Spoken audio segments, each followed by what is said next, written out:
On June 30, 2022, Brian Deese, White House Director of the National Economic Council, told the American people and the world all we need to know about how he and the rest of the global ruling class feel about us, the regular working people of the world. You may have missed it, and even if you didn't, it may have passed you by innocuously. Such was the bland, bureaucratic language he used. But if one rewinds and considers Deese's words, a chilling reality is exposed. Here's what he said. They say that this could be a long war measured in years, and I think everybody understands why this is happening, but is it sustainable? What do you say to those families who say, listen, we can't afford to pay $4.85 a gallon for months, if not years. This is just not sustainable. Well, what you heard from the president today was a clear articulation of the stakes. This is about the future of the liberal world order, and we have to stand firm. Formerly the global head of sustainable investing at BlackRock, surprise, surprise, and senior advisor to Barack Obama, Brian Deese certainly does not have to worry about fuel prices. In fact, he probably owns a Tesla. Much like his boss, Joe Biden, and the rest of the permanent revolving door bureaucrat class, Deese has not had to worry about money for a long time, if ever. His salary in the Biden admin is $180,000 a year. But during his time at BlackRock, he was reportedly pulling down $2.3 million, and his asset portfolio will be sturdily hedged, not just against the current inflation, but also against the imminent collapse of the whole sorry system. So when a guy like Brian Deese tells you that the record high fuel prices are simply a necessary sacrifice we all have to make for the future of the liberal world order, you can be sure he's right there in the trenches with you. Yes, indeed, Brian Deese can teach us all a thing or two about sacrifice and high-minded principles like national sovereignty, democracy and freedom. You see, these things are more important than affordable fuel. At least they're more important for the people of Ukraine. Not so much for we in the West. For once you reach the point where there's an unelected ex-BlackRock wonk on TV telling you that your hard work and tax money can't even guarantee you reasonable transport costs, then you have neither national sovereignty, nor democracy, nor freedom. But wait! These are the talking points of a far-right conspiracy theorist. Brian Deese is a patriot, surely. Not an American patriot, no. We don't play like that anymore. That's so 2001. Patriotism is now about being a good global citizen. That's what the liberal world order is all about. Using our tax dollars to bankroll wars in foreign countries and sacrificing our standard of living to pointlessly prolong an unwinnable conflict. Wait, that sounds kind of familiar, doesn't it? That's right, it's nothing new.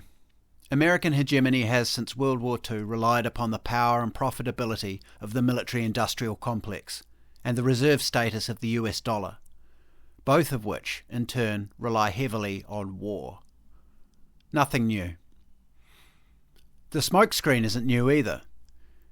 Fuel prices were on the rise long before Putin invaded Ukraine. Indeed, most of the inflation we're currently experiencing is due to the trillions of dollars that the Fed and other central banks created out of thin air to cover the cost of the COVID lockdowns. The war in Ukraine is being used, as wars always have been, as a distraction. Nothing new. But let's just say for the sake of argument that we did believe the bullshit coming out of the White House about Putin's price hikes. They're not even bothering to pitch it compellingly. This is what is new, the way the Washington apparatchiks are speaking to us now. Once upon a time they pitched their military adventures and reckless monetary policies in the context of keeping our standard of living high at home. Will it ultimately benefit us? Will we get big screen TVs and cheap credit?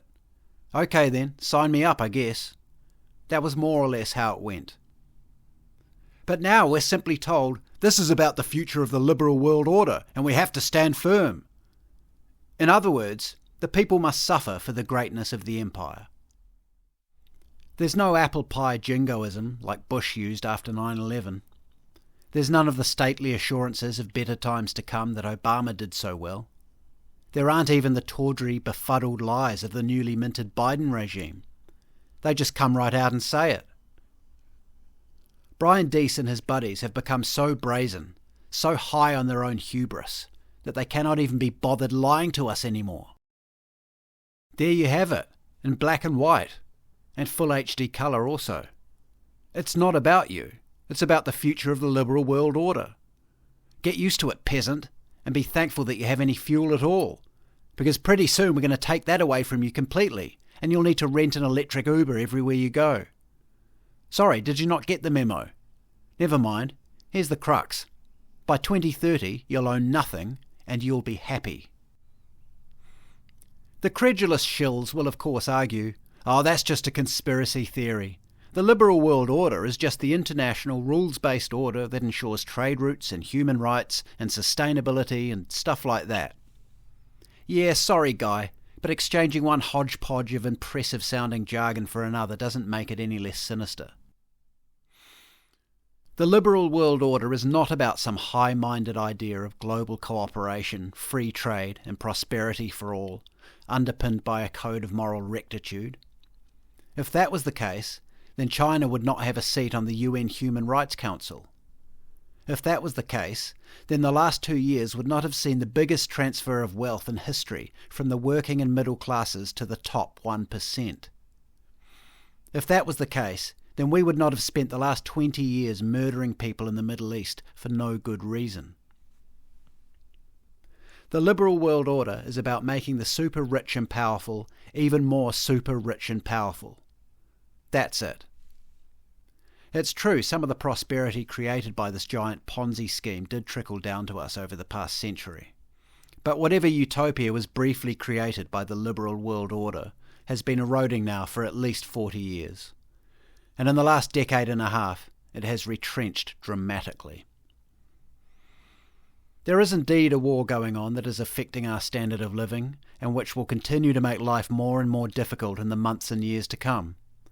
But it is not the war in Ukraine. It is the war on us. But what am I saying? That's all just too ludicrous to be true. Rich and powerful people are not monsters who lie to the public and embezzle our wealth, and there's absolutely no historical evidence to believe such a thing. The sorts of people who would claim otherwise are far-right extremists. And if we all just trust the authorities and listen to Brian Deese, everything will be fine in the end. So the next time you hear someone complaining about the price of fuel, or bread, or milk, or the shortage of baby formula, or that air travel is a luxury they can no longer afford, or that they're defaulting on their home loan, then you know exactly what to tell them. You look them straight in the eye and you tell them in no uncertain terms, shut up and stop being selfish. This isn't about you. It's about the future of the liberal world order. Thanks for listening. Please subscribe to the channel so you don't miss any future videos. Please also subscribe to my Substack at jjdawson.substack.com. And if you'd like to keep in touch, please do follow me on Twitter at RealJJDawson. You can also follow me on Getter, Gab and Minds. And of course, if you enjoyed this, please do give it a like and share it about, because it really helps me out.